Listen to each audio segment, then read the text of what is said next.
This is LB series data management software. First you need to set up the port to connect to your load bank.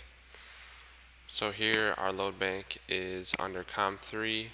It is connected to the PC via RS-232 to USB cable. And once you have your port set, you can connect up to the load bank by pressing connect. And you'll see that it found the host here, so you know that the connection is good. So once you've set up your connection, you'll notice that there are various different options here on the menu bar that you can select. Right now we're going to look at the live view so that we can monitor a load test. So as you can see, the live window is now open. If you notice on the bottom, you can see the program load button. This allows you to set a load profile for a load test. So you can set up to 12 steps.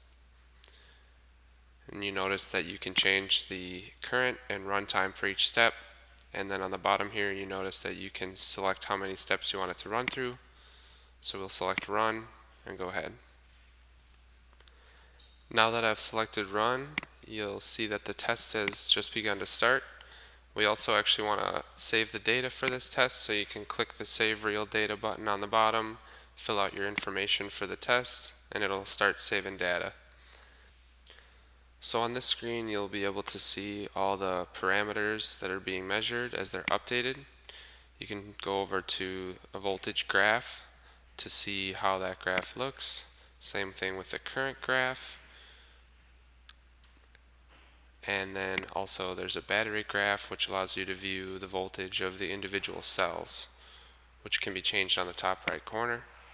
The last tab is for the alarm state, so you can see if there's any alarms. Right now there's not any, so it says no alarm. And back to the first tab, you can see there's all the cell voltages in the middle, and on the top there's the various string parameters.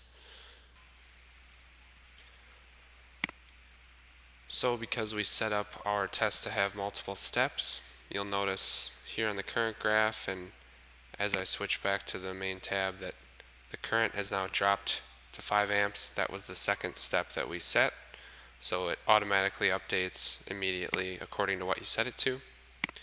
So we're going to just go ahead and stop the load there, stop saving the real data, and that's how you can use the live viewer to look at the load test.